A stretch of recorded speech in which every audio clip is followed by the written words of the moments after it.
Polymuse. Oh, Take that from the top.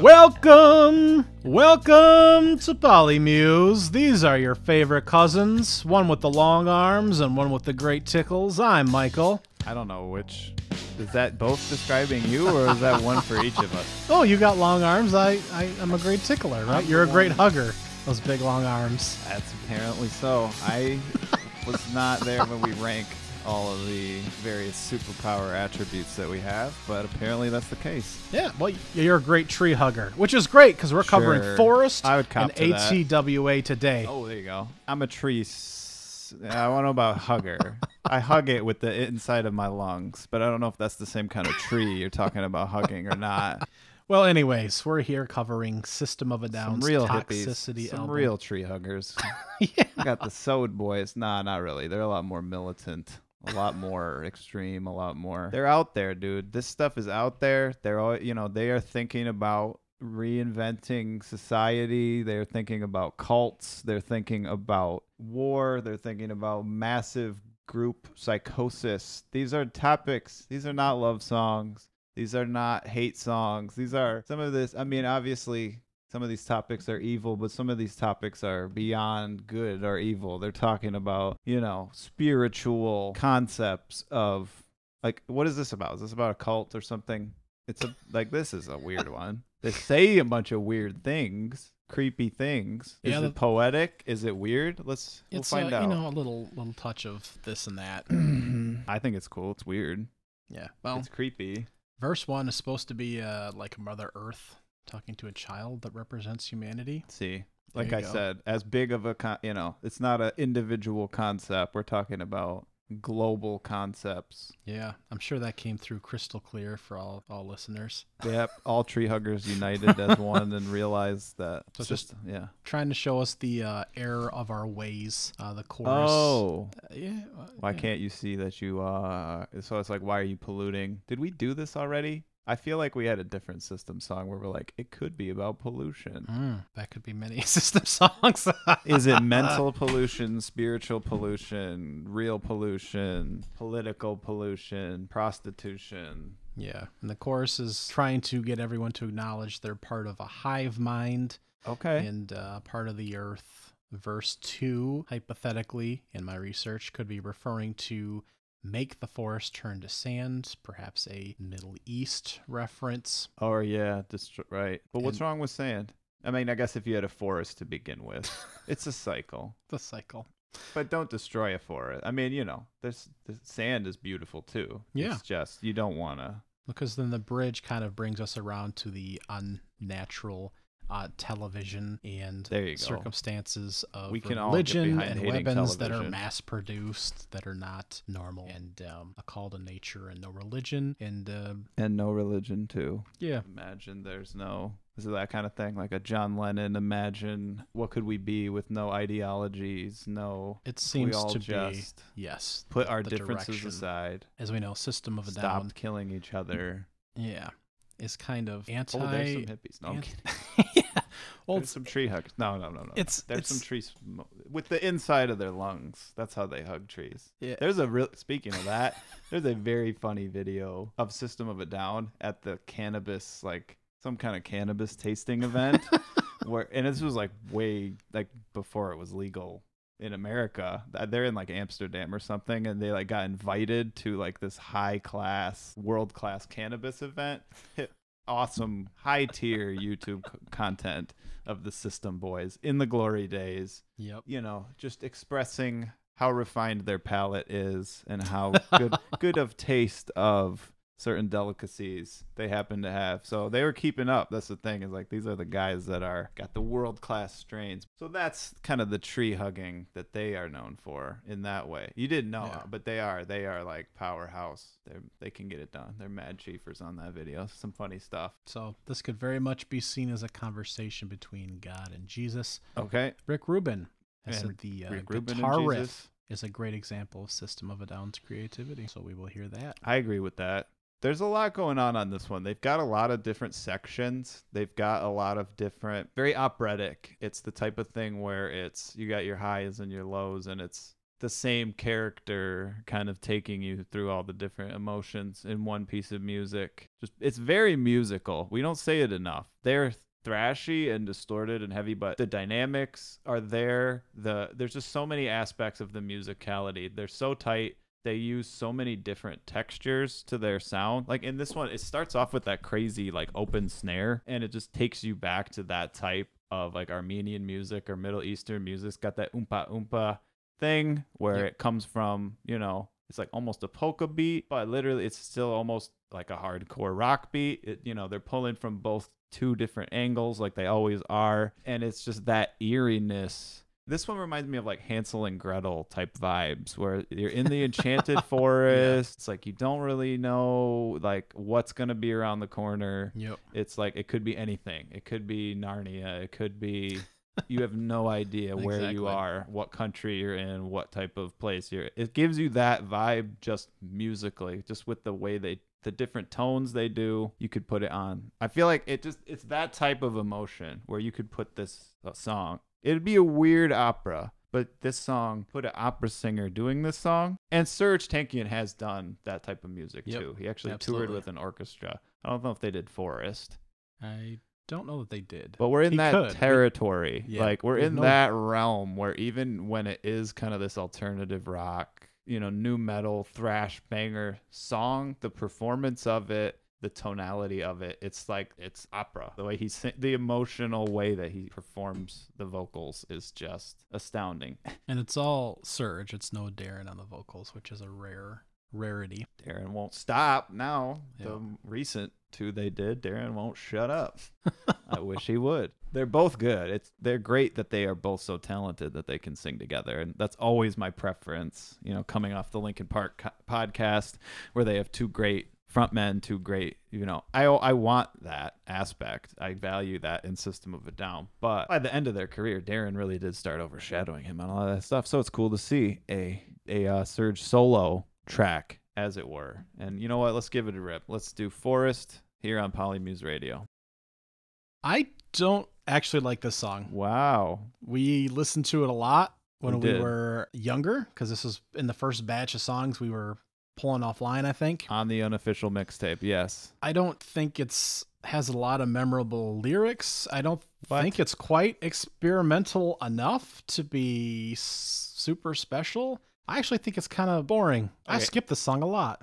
I am on the far other end of the spectrum on this song. I'm kind of surprised. This is one of the ones that we did as kids that we had and were creeped out by and enjoyed and played. I remember specifically playing this song, sleeping on the floor of our grandmother's music room and listening to this song and being creeped out by it. Yeah. The part you're wrong about, he says circumcision in this song. How is that not a memorable lyric? Can you remember any other song where they say that? Not that it's it's creepy and weird. And like at the time, it's like, what the? Yeah. What? What did he say?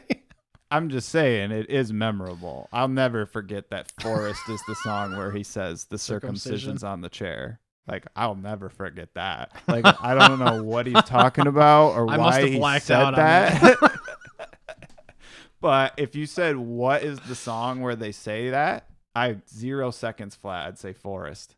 I remember Bounce very vividly, Shimmy very vividly, but Forest did not age well for me in their canon of music. Forest is one that I remember. It's one that was a favorite. It's one that I go back to just as creeping the heck out of me at the time, which, as I've said, like all the stuff I thought was creepy at that time became the stuff that I liked more and more as the older I got. This one, I gave this song an S tier ranking. Wow. It's in my favorites. Wow. This was on the fence. Just now I realized I had one too many songs on my mixtape, and this was on the chopping block. That's why I had to make up my dang mind at this point.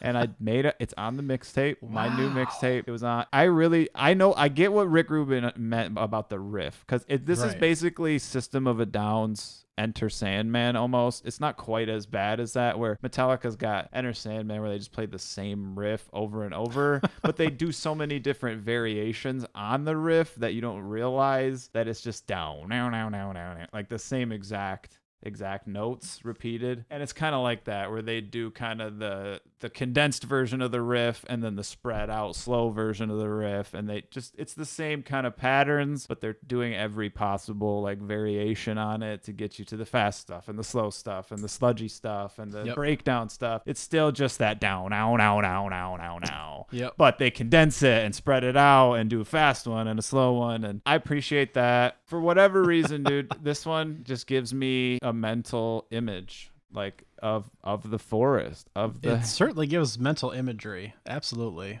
and it could go a lot of different directions with the subject matter as well. Yeah, I give it a C-, actually. Is that the biggest gap we've had on season 2 so far? That's probably the biggest gap. Fans might have to let us know if there's... That seems like a large gap between... Some of these we've been dead on. Yeah. Linkin Park, we started to disagree more.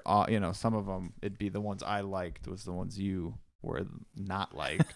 Yes. So, we'll see what happens down the line, how they can continue to be creative. I get what you're saying, that it doesn't jump out as I dislike it, I guess, for the reasons that you like it. So it's just very interesting. But we are like that sometimes on some tracks every once in a while, but not to this degree usually. I think that's a success for them, though. Spiders was kind of like that, where it's like you liked, not that you loved it, but maybe you liked. It was an early track. It's an early track. Yeah. We've had a hiatus mentally, but for you, the listeners at home, you have no idea how much research we've done in between Spiders and now. But the point is, it is what it is. Like, it's a success in that they nailed the kind of one riff concept. Yep. But if you don't like that concept, or if you just, I see what you mean, where it's like you didn't need this one on there. Yeah, it's not the worst. I'm not coming back to it. We couldn't find a spot for Darren. It's just something that I didn't find particularly interesting. They could have pushed more of the elements that you were bringing out in what made it unique, and I just didn't like it. And I mean, it hasn't stuck with me over the years, and re-listening to their catalog as a particularly interesting piece for me. So it's interesting that it's on your S tier. I considered it for early, like it was in my initial draft. It was on the chopping block. I'll tell you what song got cut instead of this, but that's not coming up for a long, long time. I had to get it. I had 15, had to get it down to 14. It was between Forest and another song to not get the S. Okay. And Forest made the last pipsqueak effort. Final draft pick for the mixtape was Forest. Does anyone remember the song ATWA, the second song that we're covering in this episode? Don't know what it stands for. Content. Air, trees, water, air. Yes. Is it another Greenpeace, green, love Mother Earth? So this hugging is the trees with your lungs type of song, hippie thing. So this is the Manson song. Oh, so it is. It's a hippie dippy trippy stab you song. Okay, it's when hippies go bad, folks. Yep. Old Charles Manson, who led the cult in the 1960s, of course, convicted of murder and conspiracy to commit murder, along with his 7 cult members. He didn't kill people. He convinced other people to kill people. His ideology, correct. He'll never get out of prison. It perpetuated a number of different crimes. So the first verse refers to Manson being in prison, basically. He doesn't care if he's in jail. He's got nothing to gain, to lose, effectively. I've got nothing to gain, to lose are the lyrics. The chorus then is a reflection of Manson giving up prison. Manson, he was denied parole. Cell. Be thankful it's jail. Exactly. And kind of the post-chorus could refer to the 3 wise monkeys: see no evil, hear no evil, speak no evil, because he's in prison and can't promote his ideology. That's kind of the reference there from what I picked up in my research. So thanks, guys, for promoting his... Yeah, so System has a very strange tie-in with him and his beliefs there. They're being creepy. They're like, they're playing devil's advocate a little bit here. Is that what they're trying to do to us? Are they trying to get us to think about the gray in between the black and the white, and possibly they're being creeps? Yeah. Don't like him in real life. Yeah. I mean, I get it. It's a thematic thing. I don't like serial killer shit. Like, some people think it's funny. And there's people who go overboard of like, I love like Criminal Minds, all those shows. I don't want to know how you think. It's all about like, how does this someone think to be able to do such a thing? And let's dissect and analyze. Like, no, thank you. Yeah. No, not my favorite thing to do. Nope. Don't like those shows. System of a Down's thought process is, at what point do we separate the message from the messenger? Right. As far as his thoughts, he does have some Green Earth kind of thoughts, but they are so buried deep down in a mix of other things. So my thoughts is, why do we need this song or Manson to deliver that kind message of peace to earth? Yeah. Messages, and I think it's really counterproductive to System of a Down's own message. Yeah, that's a good point. To use him as a messenger, someone who's with such a horrific past, that dilutes it a little bit. Yeah, when you're using someone like that as it's almost a devil's advocate. Exactly. It seems almost more for shock value. Yes, which is kind of ironic. This is where separate the message from the message. I get that. Like, I understand being able to listen to music. Yeah, I mean, look, there's people worse. There are worse recording artists, now that I think about it. Well, let me give you... So Darren, for example, compared him to, like, O.J. Simpson. Like, O.J. Simpson was terrible, but he was a great football player. And it's like...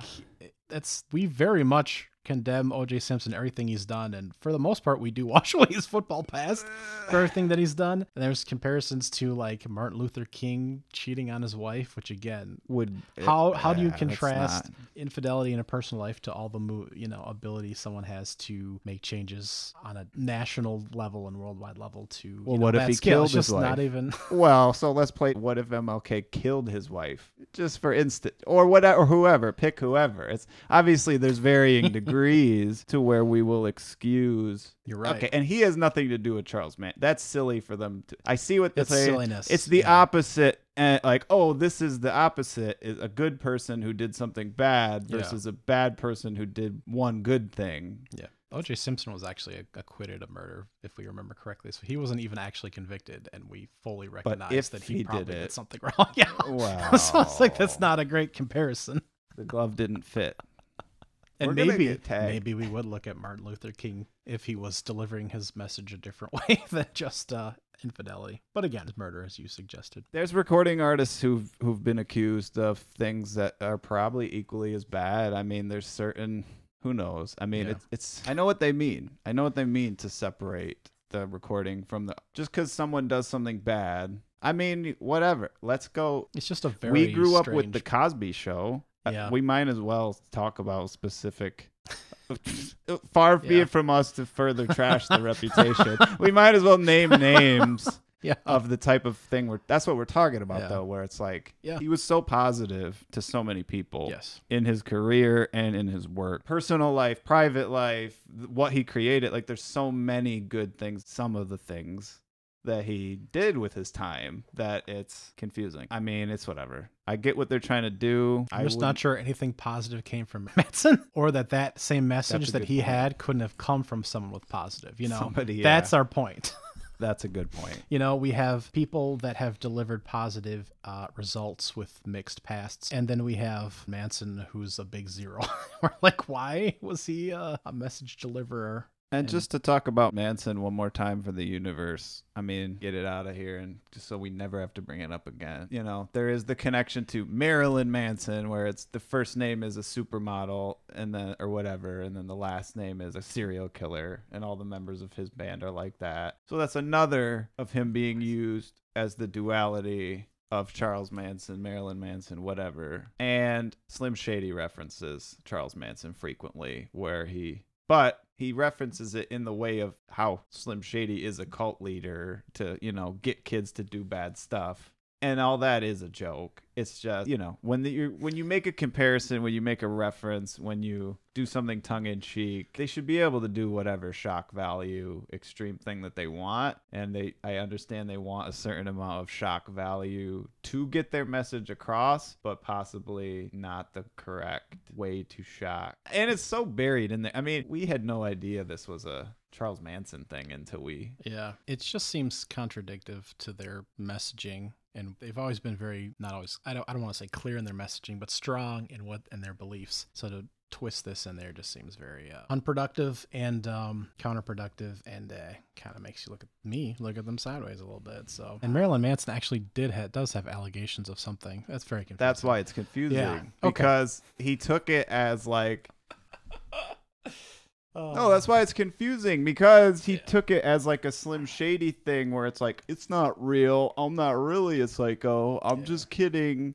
I'm just referencing a real psycho. And then it's not true. Like, he is then he abuses women. Yeah. So the whole thing, he's been used as an example of like, oh, am I crazy or am I just kidding? Or is it just a performance, or am I really crazy? Or am I this way or am I that way? And it's like, I'm disappointed in Marilyn Manson, honestly, because he was the poster boy for like, oh, just because I make disturbing art doesn't mean that I'm a that I am a criminal. Yeah. Criminal. We'll see what happens. We'll see who goes to jail.